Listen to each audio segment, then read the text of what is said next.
Okay, 3, 2, 1, go. What? Oh, wait, really? Yeah. Okay, great. Here Hey, we are. everybody. It's Trucks. It's Trucks. Been a while, as always. Yeah, we got lives. Yeah, well, believe it or not. We believe it or not, we actually have been busy with I some hope this things isn't for the once. wrong. It's the wrong way. That's fine. I'll just reverse. We're okay. Anyway, we're Yeah. gonna not, you know how our oh right. Here's our thing. We got these things. That's kind of cool. A Yeah. couple of tractors. That's good. We're taking them to Bremen, They're different colors. which is a place we've never been. Right now we're in Innsbruck, Mm-hmm. down here in sunny wherever. That sure is a European country. Yes, Austria? something like I want that. to say Austria. Something like that. We'll be able to tell by the scenery because Mm. we're experts on Europe. Anyway, wait, yeah, there's the exit. I see it. All right, cool. Okay, Just so- make your way very slowly around this corner and we can get started. Our problem on trucks usually, right, is that we're always being meta. We're always talking about ourselves doing trucks. Yeah. That's not what you want to hear. So we're going to have a really easy time not doing that this time because we're going to spend the whole episode talking about Let's Plays. Yes, we are. Because it's an underexplored topic, I think. Yeah. What they? What they do? How is? Because. Who plays? Yeah, no, them or us, and so forth. But I think that we're going to leave the question of whether this thing that we're currently doing even qualifies as a Let's Play aside, Yeah, let's not bother with even though that. it totally does. Which makes this, somewhat self-indulgent, but there's a lot of grist in this particular mill. I think that there's a lot of, there's a lot to be said about them. And the first thing that I want to say is basic definitional. I like to start with basic definitional. There's something in me that abhors a vacuum, Okay, well, Well, clearly you understand what one is if you're watching this. yeah. I mean, it seems... I had not come prepared to define a Let's Play, but it seems a fairly simple thing to do. Absolutely. I would say a Let's Play is a video on the internet of someone else playing a video game that you watch. This is distinct from streaming a video game also. Sort of. That's a bit challenging. There you and go. also a bit uninteresting. Fair enough. All right, we're gonna go with a broad definition, which is that it's footage of a dude playing, or lady, or a selection of human beings playing a video game. Usually a dude, let's be honest. Yeah, which is slightly unfortunate, and talking over it. Now it's the breadth of things that talking over it can consist of that interests us. Yes. I'd Today. say that most of the time it's a nerdy dude with no personality describing, like, kind of really just muttering what he's doing in the game. Like, Right. the most dangerous thing that can possibly happen in the game happens, and he goes, "Oh, that's not good." Right. That's a Let's Play. That definitely exists, but there are also people who have taken this to heights, Yeah. and very different heights, Yeah. like very different sort of performative heights. And what I want to talk about for a start is why come these things exist in the first place? Because I know that everybody who's been a younger sibling here has had the joy of watching their older sibling play video games and not getting to play video games yourself. Everybody. Yeah, I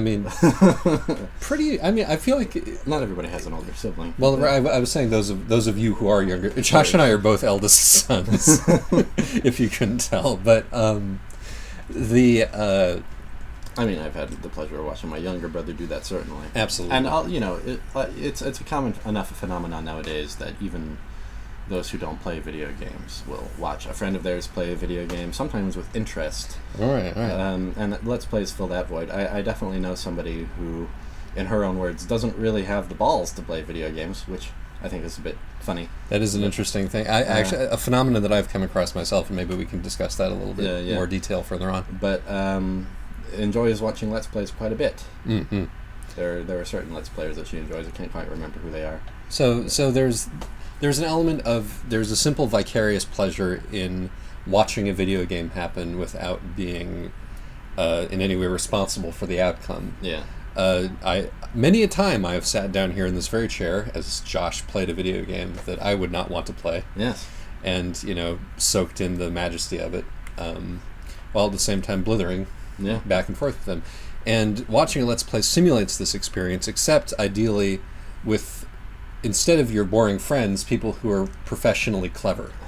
Or pseudo-professionally. Or pseudo-professionally clever. Or like, you know, but it's also big business. Yeah. Which is another thing. So it's like, from the viewer's perspective, there is, you know, just the basic, like, no-stakes pleasure of watching somebody else play a video game. And the basic, you know, no-stakes pleasure of becoming sort of inculcated in a community, which is also the basic thing I think that people like about podcasts. Yeah. The basic thing that people liked about radio when radio was on, like your radio serials, your soap operas, is having a fictional group of people which through basic repetition and a fictional group of people. You know, to what? Well, I mean, I'm sorry. Please finish your thought. Well, here's sort of there's a gradient there, right? Sure. Like, but a group of people who you do not know. Yes. That's a much better way of putting it. Who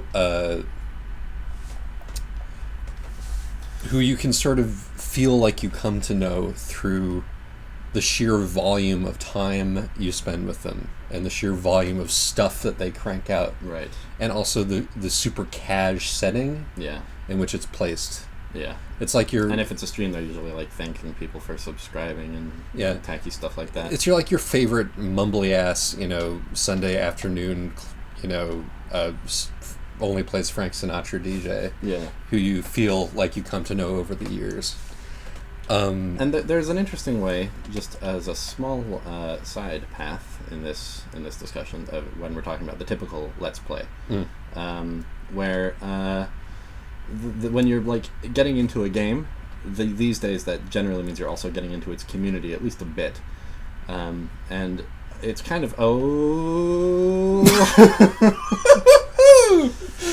that was spectacular. Yeah, it's kind of like a part of it's in a way an indirect feature of the game, the quality of its Let's Players, or at least its YouTube personalities, right? Like the people who dedicate themselves to that game and do a lot of YouTube content on it. Some of which is Let's Playish, and some of which is maybe a little bit more produced. But like, this is something I've noticing is like I've been playing Monster Hunter lately. And like that game, as far as I can tell, it has a few nice instructional videos by fans. But like, if I just want to watch someone play it to see how they handle a certain situation, like we're talking generally about the most wretched nerds possible, who bring nothing to the table. And in a way, this is a drag when it comes to getting into Monster Hunter. Right. So like, not only is there the basic utility of this, but there's also the specific video game related utility of it being a part of the video game that exists around a given Jesus fucking Christ.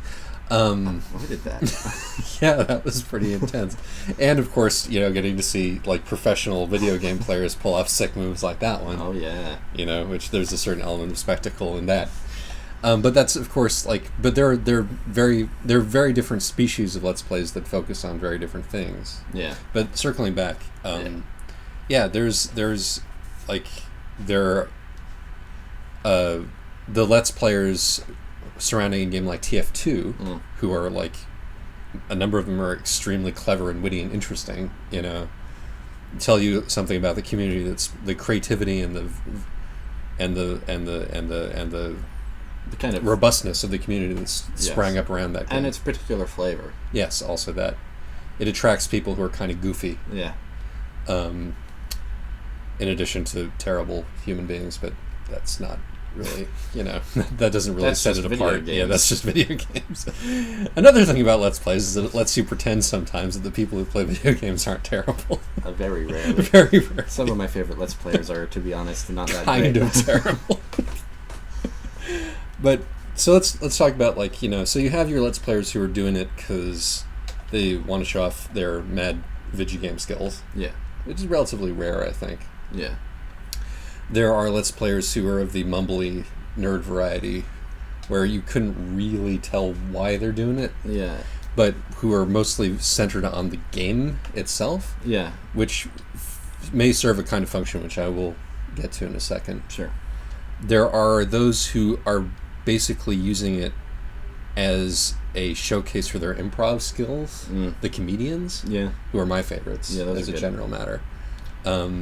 My favorites are the rarely seen but increasingly common ones where they're actually doing it in order to say something about the game, like to kind of provide their exegesis on the game. Critical Let's Players. Yes. Like, we'll put a link in the description to the Metal Gear Solid. Oh yeah, God, I wish I could remember the dude who did that. I usually know his name. Another one though is Heather Alexander. She's been doing great stuff in that regard. Shadow of the Colossus.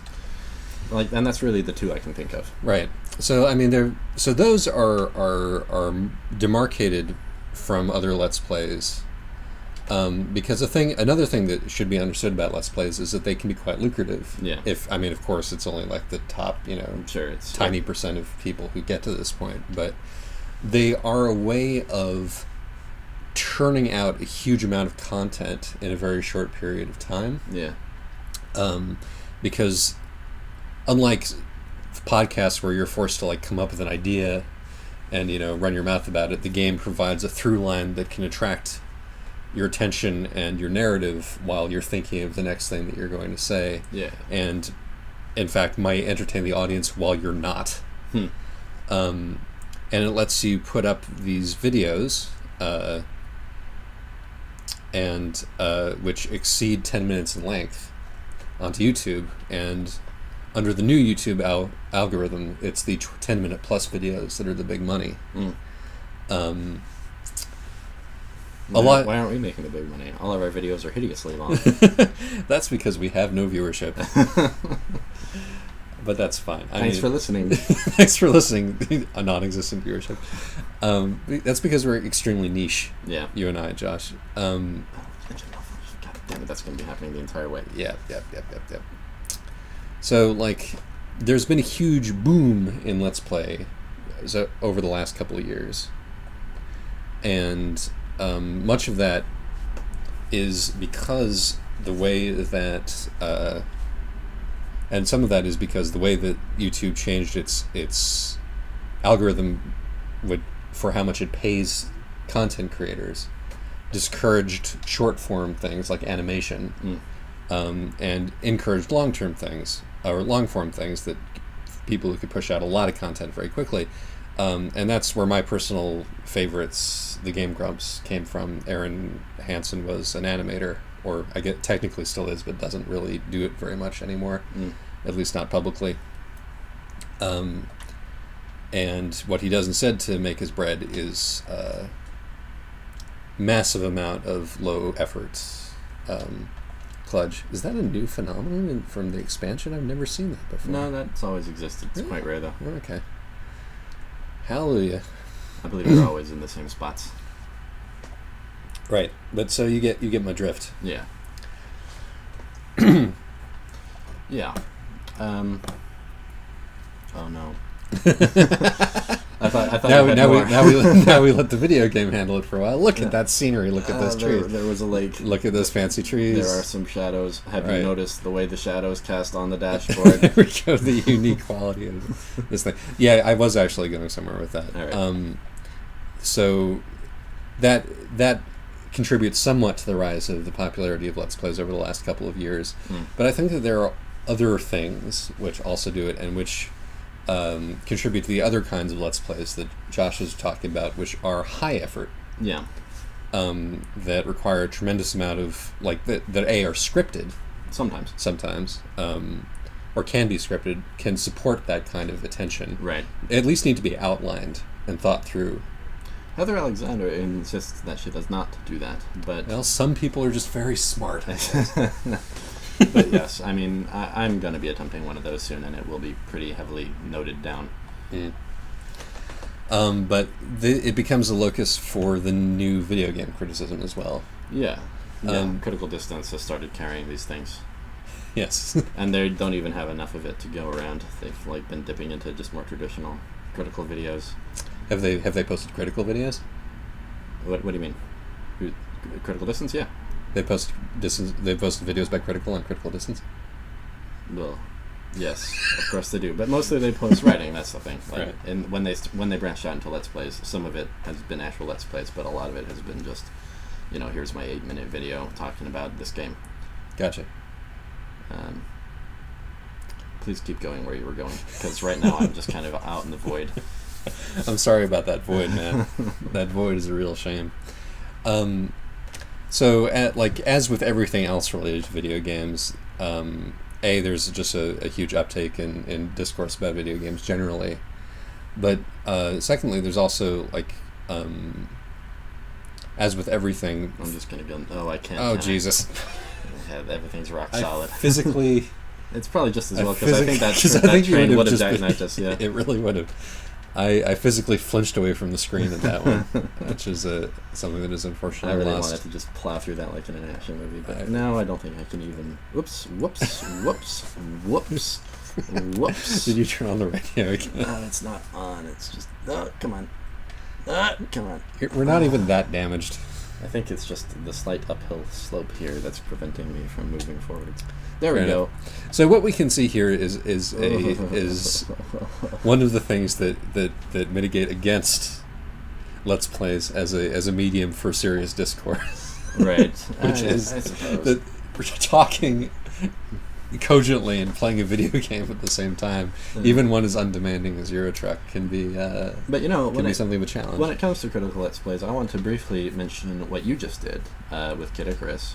Cool. I thought it was an interesting thing. It almost had a bit of a literary angle to it, in that you were more interested in talking about yourself than the game, and that is something I haven't really seen much in Let's Plays. I mean, I've seen drunken nerds run out of things to talk about in the video game and talk about their girl problems, but that was a bit different. This was the whole point of this Let's Play you just did. Link right on the screen or something. Link maybe. I can't imagine anybody watches us who doesn't know that I did that, but sure, just in case. Your whole thing there was that you were playing a game from your childhood and talking about your childhood, which I thought was a neat twist. It just astounds me that people don't do that.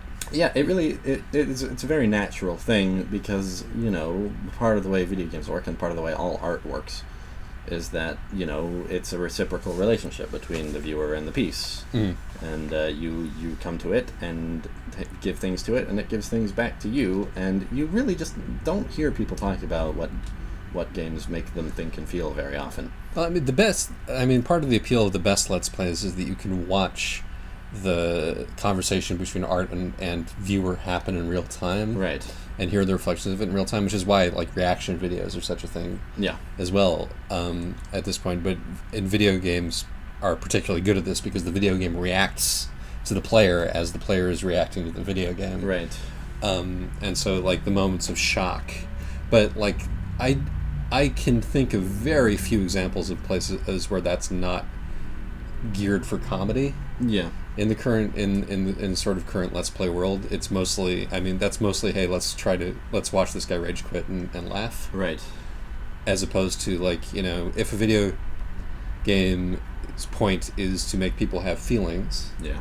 As the point of some modern video games are, there should be Let's Players who Let's Play with the goal of expressing those feelings and having those feelings and thinking about those feelings in mind. Yeah.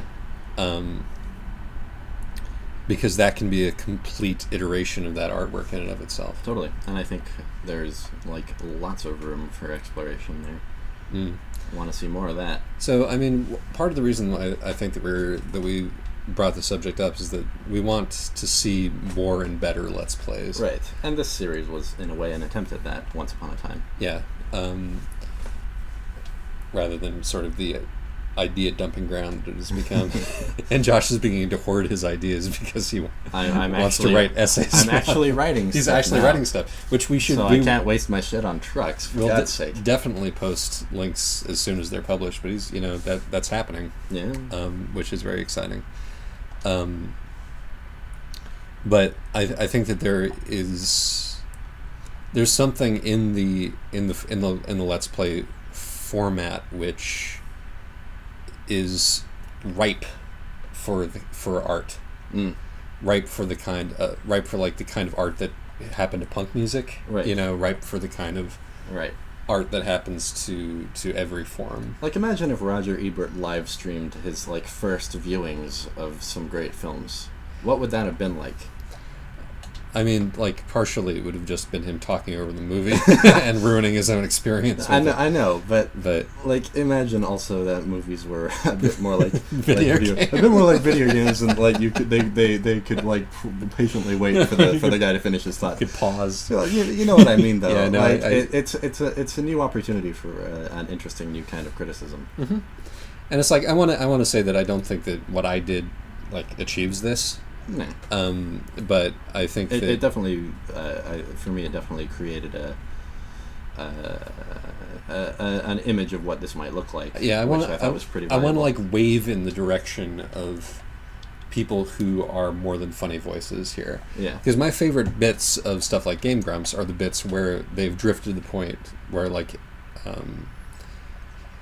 Aaron and Dan have drifted to the point where they are no longer talking about the video game and are kind of talking about their system of the world. Yeah. And what you end up is this like are these snatches of like odd personal portraiture, Yeah. which are great even though they're not like planned or intentional.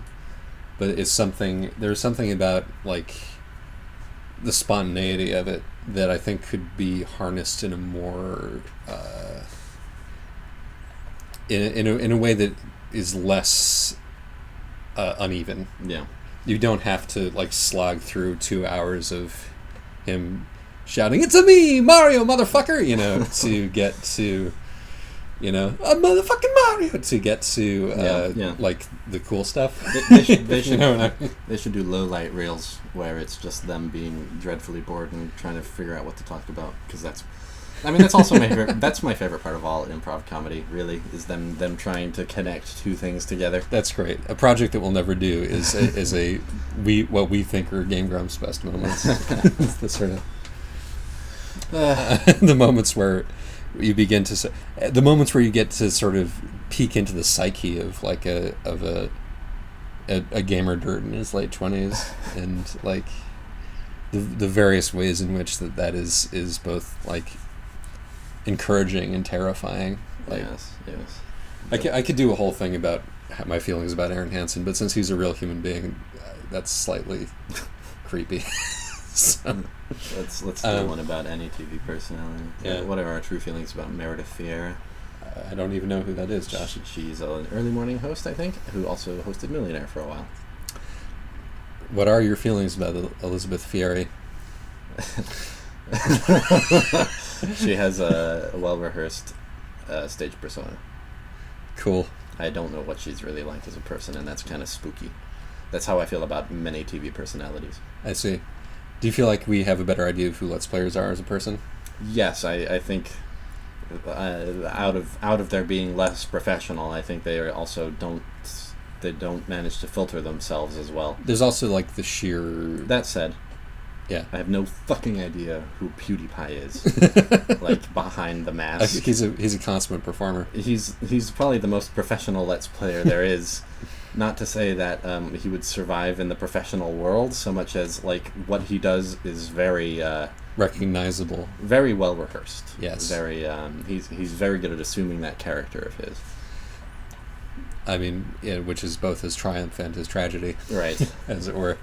And this is Or like, how about somebody like Critical, who I was trying to talk about before, and you're totally not picking up on the joke that I was trying to make. I wasn't at all. Yeah. I don't remember what moment you're even referring to. Oh, listen back. Did you go, "Hey, I'm Isaac" or something like? What? No. I asked if Critical Distance posted Critical videos, Oh. and you completely failed to grasp what I was getting at. That was not a very clear joke. I bet you're There's introducing the whole audience to there's this a, joke. There's a shut up. there's a huge difference between critical videos and critical videos. Goddammit. What? It's all in the inflection. Yeah, sure, okay. Anyway, Videos by Critical. yeah, fine. What the fuck? What? I was What I want to say is that people like PewDiePie, I respect that they've found something to bring the world that the world seems to want, and that they're pretty good at it. yes. And there's a million of them whose names I don't know. Mhm. PewDiePie is just the tip of that spear. Right. But that's my least favorite thing in Let's Plays, right? I think you probably agree with me on this. That, I mean, yeah. It's like as with everything video game related, the bit where they're the most like things that are not video game related are the bits that are the least interesting to me as a person who's interested in video games. Right. I mean, like the rise of the YouTube personality and the sort of you're famous to a billion 13-year-olds and absolutely nobody else has heard of you thing is, it's scary because it makes me feel old and out of touch. I used to be with it, and they changed what it was. And that's a reference that dates me because it's like a Simpsons episode that aired before many of you were born. I'm trying to be clear that I have no animosity toward what that represents culturally. Absolutely. In fact, I think it's probably a good thing culturally, like for a little bit of a sort of a community to form around Minecraft and whatever Amnesia. We are hella on record as being in favor of the democratization of celebrity. Oh yeah. But like I love it that somebody like Jerma or Star from TF2 are famous to 100,000 people and absolutely no more. Right. It's just that and it's weird, right? When you look in the comment sections, like you see debates like as though it's opinion pieces in People magazine. Right. Like I mean, celebrity culture works exactly the same way at every level, I think. Right. God, this uphill fucking gauntlet is a challenge. Anyway, it's lovely in the moonlight. I think that if we were actually being, this reminds me arty Let's Players, we would talk about road trips that we'd had almost every time I go back to California, I hang out with a friend of mine who I used to hang out with all the time in high school, and the thing we do every time is get in his car and just drive around the mountains, and he takes the corners a little too sharply. Oh yeah. And it's a lot like that right now, except I'm in a truck that can't take corners at all, and we're moving at no speeds per hour. But still, the memory of the feeling of impending death, which that brought into your life, thus making you feel more alive and appreciative of the world around you. Oh yeah. The dregs of that feeling are coming through this video game. But anyway, what I'm trying to get at here is that it's just the content of those Let's Plays that I can't get behind for a specific reason, which is that, when someone's playing Amnesia and he's waiting for the scary thing to happen so he can scream as loud as he can and stand up from his chair and fall down in his bed and hug his pillow for the camera. There's nothing genuine in that. Yeah, right. And I'm coming to this to see people reacting to video games, right? Mm-hmm. And if that reaction feels staged, then the whole thing is ruined. And it's interesting that this is the case, because I like many things in this world that are staged. I like plays. Yes. But the thing is, those are scripted. Yes. A thing that is rehearsed but not scripted is a dead fish of a thing. That's yes. But so whether you're being funny or whether you're being serious, I'm gonna encourage you, famous Let's Player who's come to us for advice, to always be genuine. Be genuine in everything you do.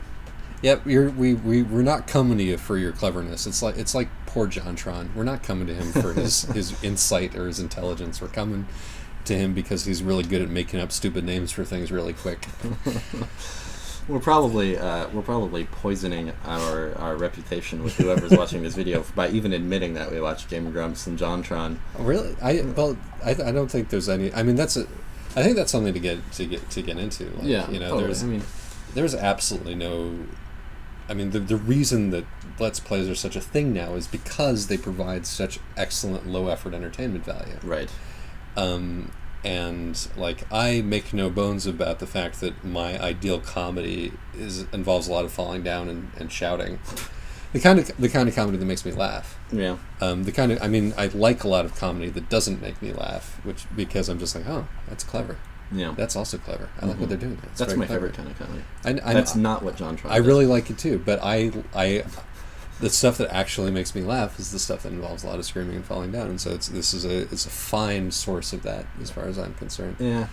But Josh's tastes are more highbrow than mine. There's no question about it. I think the main reason people have problems with these things is that there's so much of it, and it's and there's a way in which it's hegemonic. I mean, JonTron obviously, is a bit of an unacceptable human being in a lot of ways.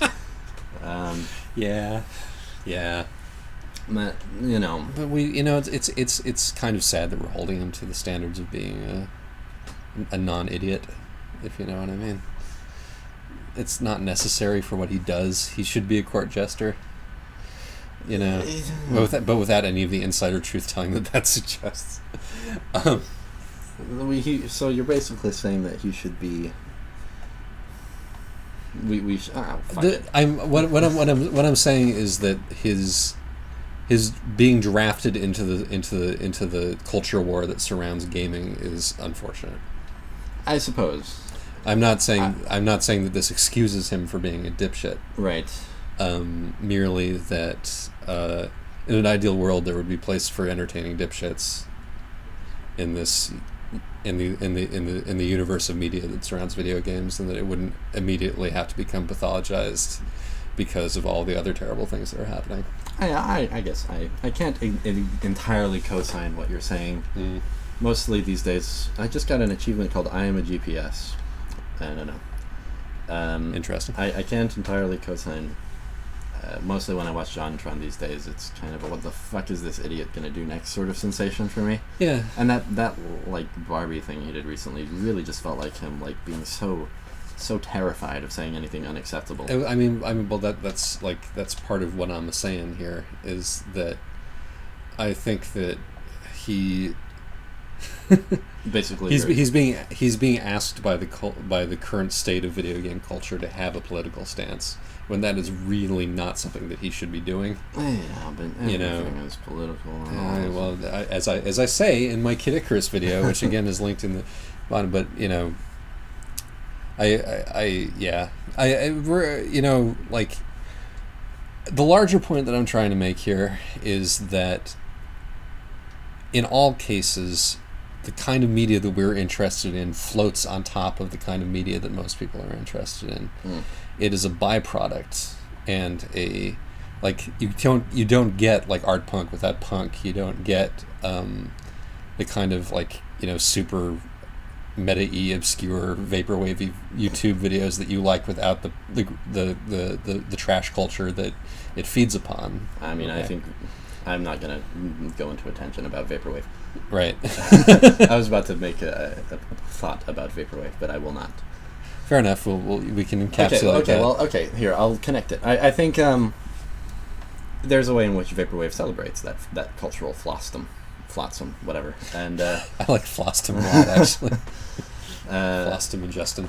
But there's a way in which I'm not so willing to celebrate the kind of cultural garbage that JonTron represents. Fair enough. Well, but let's pull back from JonTron. Okay. Who has unfortunately allied himself to the wrong side of a culture war that we're obligated to be on the right side of. Sure. And take a look at, like, the other grumps, mm-hmm. who are you know, not spotless, but largely inoffensive and well-meaning. Depending on who you are. And what standards you're applying to them. Right.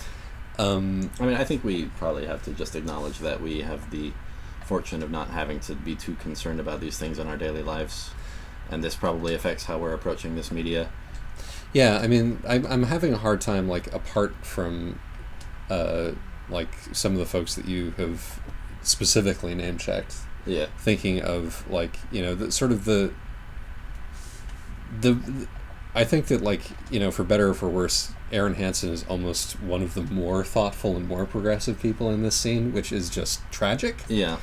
But at least he's not homophobe, you know? At least he's actively feminist. At least he's... My guy needs to sleep. I'm sorry, go on. Yeah, that's...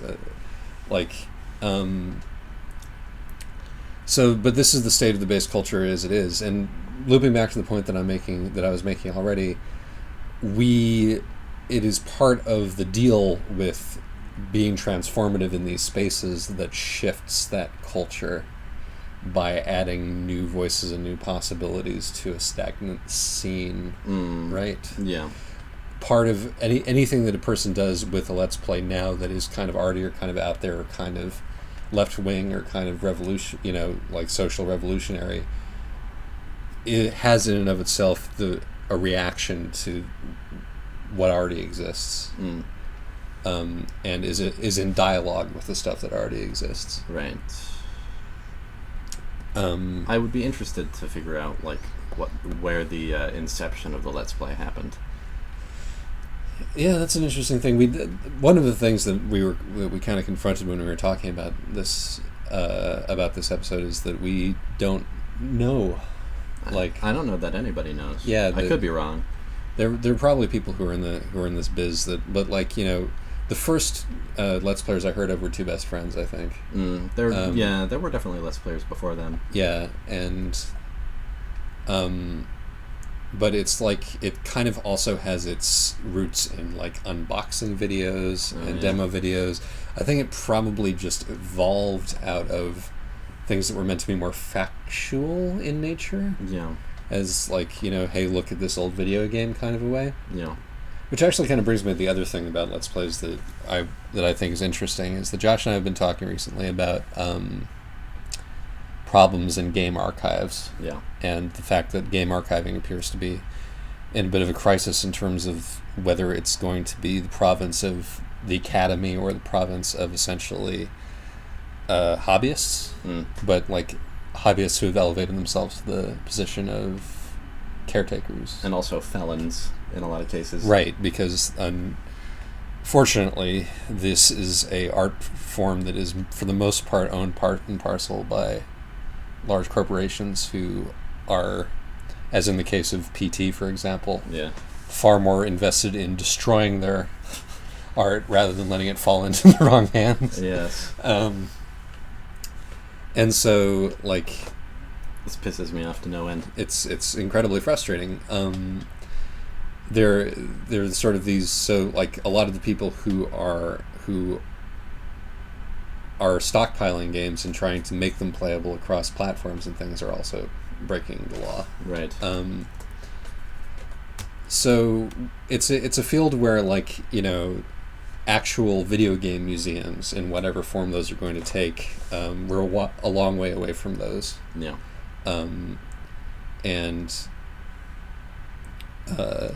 So Let's Plays are in that way function as a kind of oral history. Yeah, and it's an interesting comparison to oral history because, like, you can get a pretty decent idea of what a game was from watching a Let's Play, but in another sense, you're only really getting an impression of what it was to one person. Right.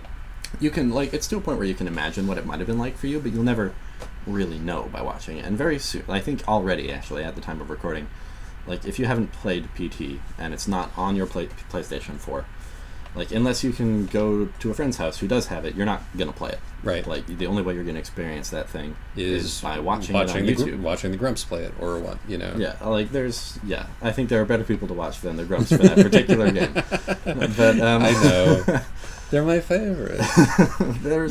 You can tell me why that's a bad thing in the comments if you need to. Yes, please do. Please do. No, honestly do. Yes, seriously. Actually, I would really love to have a conversation about this. But anyway, and like, this is gonna be truer and truer for more and more games, and that's bad. Yeah. But it's interesting that that's at the same time how a lot of people choose to consume video games.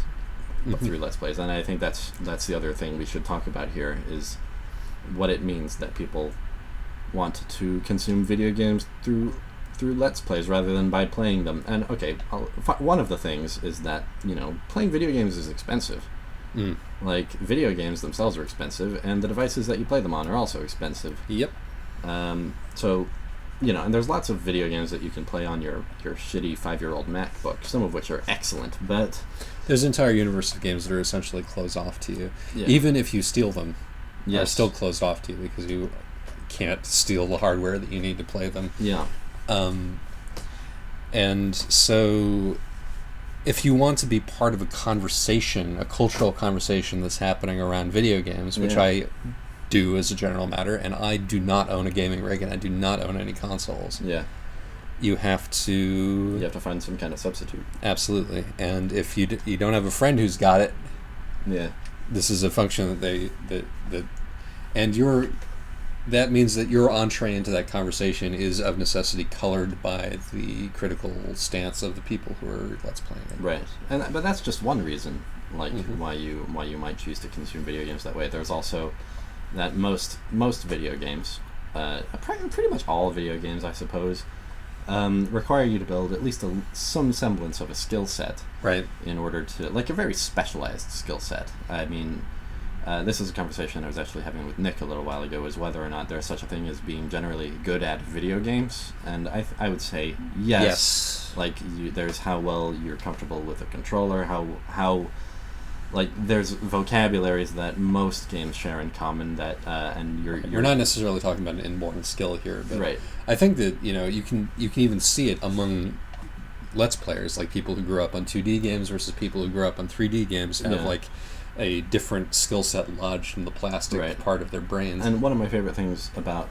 the two best friends, who are one of the more popcorny Let's Play groups that I go back to, is that they have experience, like, in QA and things like that, so they're very good at reading games. Like, they have certain running gags that only I would find amusing, such as, like, whether or not when a game asks you to press any key, or rather when it asks you to press start, whether it'll let you get away with pressing anything other than start.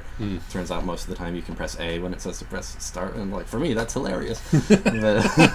But for a lot of people, that's I find it hilarious, and that's hilarious for you. Yeah, that's the kind of thing. And they also, like, they're very good at reading the spaces and kind of grasping what the possibilities are in that space very quickly. So, not being interested in learning how to do that, but, like, watching other people do it for you, that's understandable to me. And the other one, which is a little bit more hypothetical for me, is that, maybe there are people who just prefer the old way, where media happens before you, and you don't have to, like, enter into a reciprocal relationship with it to the same degree. It is kind of a way to, in a lot of ways, to open up the video game experience to people who have barriers of entry, either skill-wise, in terms of, like, just not being able to, people who have people. There are definitely friends who I know who have, like, processing or motor disabilities that prevent them from playing video games, a lot of video games, but who still like video games. Right. There are, and then there are people who are, just old or not in the scene but are interested in seeing what's going on in the scene, or, like, too easily stressed. That's something I've like seen. Or, like, as you said before, people who are like who don't have the guts to play a video game because of the emotional violence that it might wreak upon you, which I say in a manner that sounds mocking, but is totally a real thing. Yes, I've seen Isaac go through genuine turmoil because he's been playing so much XCOM. Jesus Christ, it just gets into your brain, rewrites it, and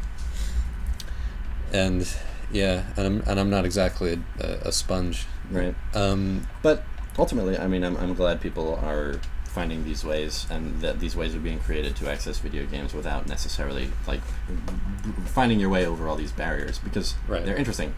And I guess kind of my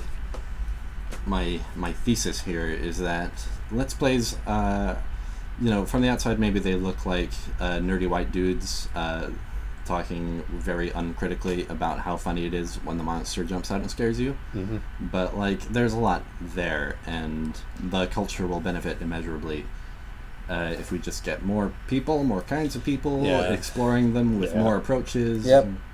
This is true of everything, but don't overlook Let's Plays. I'm not saying it to be like, we've heard this all before, even though we haven't. In fact, we've said it all before.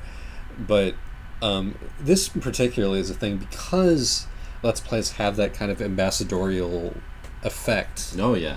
That they, because they bring in so many people who are outside video games and maybe bring them in and potentially make them more interested, it is incumbent upon us to have people who are doing it who aren't terrible. Right, yeah. Whether you feel comfortable watching JonTron or not, I think it can be universally acknowledged that we need more people who aren't like JonTron doing this.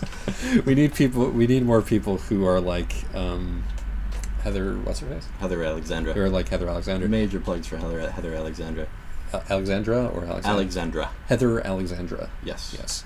Plugs for Heather Alexandra, and plugs for anybody else who's doing this in a non-traditional way who we've never heard of. I'm sure there are a billion of you out there, but because you only get like 50 views on your videos, we've never heard or seen them. Yeah, and I can feel a certain camaraderie with you. A little kinship there, exactly, yeah.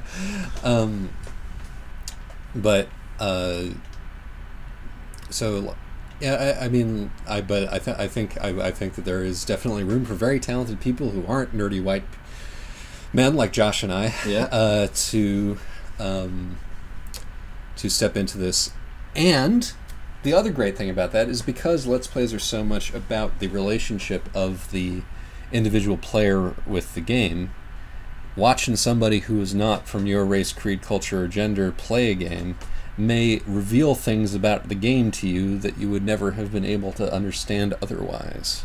Yeah, That's definitely the case. it is definitely the case. As art is the thing that happens between the viewer and the viewed. Yes. That's been like the running theme in my life for the last couple months. It's weird that particular idea of discourse between art and viewer. Oh yeah. It's kind of the theme of the stuff I've been writing. It's the subject of a lot of conversations I've been having. Mm-hmm. I think Bloodborne set my mind on that. Funny enough, but anyway, that's just a side thought. I think it's one of the big things to wrestle with, and I think that this is I talk about this in the Kid Icarus thing as well, but in a slightly disingenuous fashion.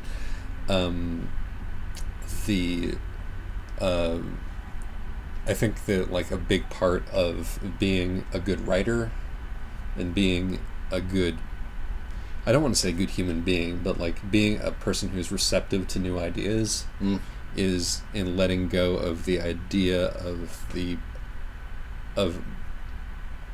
media as an objective and static thing that has qualities which are universal. Yeah.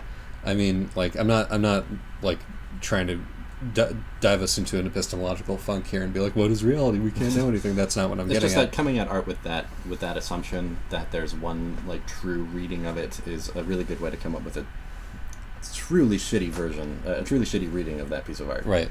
And like we are coming out of a kind of culture, like pretty much any time that you try to take a really like hefty critical swing at pop culture, you are reacting against like the top 10 list, if you see what I mean. Yeah. And the idea of the canon of great work. Yeah. I mean, and that's true from like high academia all the way down. And like in academia, that idea has been mostly discredited at this point. Right. And I mean, we're of course into the backlash to the backlash to the backlash to the backlash to the backlash as we find our thesis, as Hegel would have it. Oh, I hate myself. Ow! Ow! Ow! Isaac has destroyed his cranium.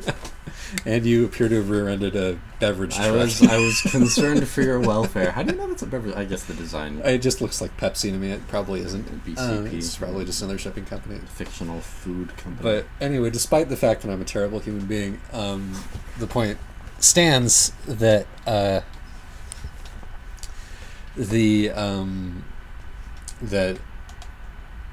in pop cultural spaces and in video games, those ideas are not very thoroughly challenged at this juncture.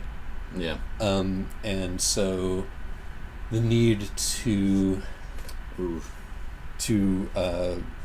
create. Well, we thought we were winding down, This but no, is a we've got another 5 hours in this video. Go on. Just drive over the shoulder. No. It'll clear up. The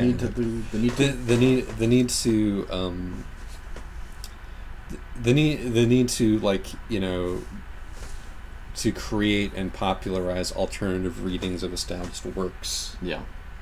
And to work against the orthodoxy. Yeah. Is like, you know, which is why I like Aaron Hansen's takedown of Ocarina of Time. That's true. Like not. I mean, that's a sort of a rudimentary version of what I'm talking about. But you know, you still got even the whitest, nerdiest Let's Player of all time doesn't like. He's not. No, he's not that. But even he, that's the angry video game nerd. Yeah. But even he doesn't like, you know, what is often called the best video game ever made. Right. So we're here pumping our pom poms for heterodoxy. Yeah. You know, an interesting way this often expresses itself is that people with more progressive views than, you know, those of 50 years ago have not just a resistance to the old readings of the great works of the canon, but like, resistance to the great works themselves and to their authors, the dead white men. Right. How about that? This is a What's that? this is a thought. Did you not have a point that you were? No, this is a thought which is, as I speak, forming in my head. Yeah, no, I get you. I think that you have to kill your idols. Yeah, if you want a robust discourse. That's probably as a true. general matter, and like I'm inclined. I mean, and the whole like thesis antithesis thing that I was talking about is like, of course, there are going to be people who are going to want to throw the baby out of the bathwater and say that like any video game that was made by a corporation instead of by actually, I'm going to stop that sentence because I was going somewhere terrible with it, but Okay. that like and want to slaughter all of the sacred cows essentially in an effort to, what the fuck are you doing, tiny orange it. car? What the fuck are you doing? I can't believe this. But anyway, Excuse me. no, Yeah, please don't. this is Thank gonna be you for bad. stopping. Okay, I everything's don't have fine. enough It's speed. we're all good. You can get up the hill.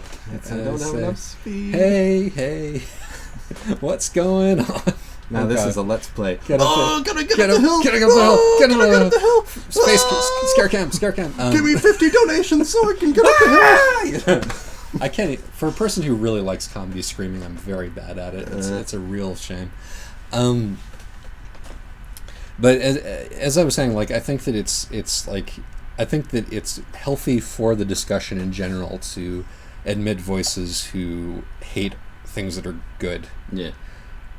Because it makes the critical discussion around those things more lively. And even though I will stand up and say, that a lot of the video games that people think are classic video games, people think are classic video games for a reason, and that there's an awful lot of quality in the canon, as there generally is whenever we're talking about canons in Western literature or otherwise. Sure. That I think somebody who is going to stand up and say that,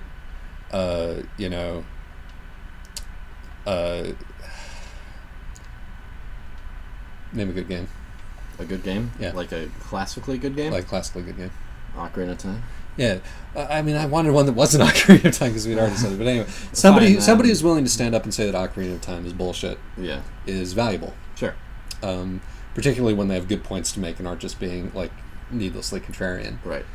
And so, like, that's a thing that we want to enter into. Right. And, I saw in the related videos, of Aaron's Sequelitis video about how there are a lot of things wrong with Ocarina of Time, a video that said against Aaron Hansen, or against Egoraptor, Really? That's how they titled it? Yeah. Oh my or god, something like that. a fucking academic paper. Exactly. And it had, like, 20,000 God damn it, views why or can't I something. start?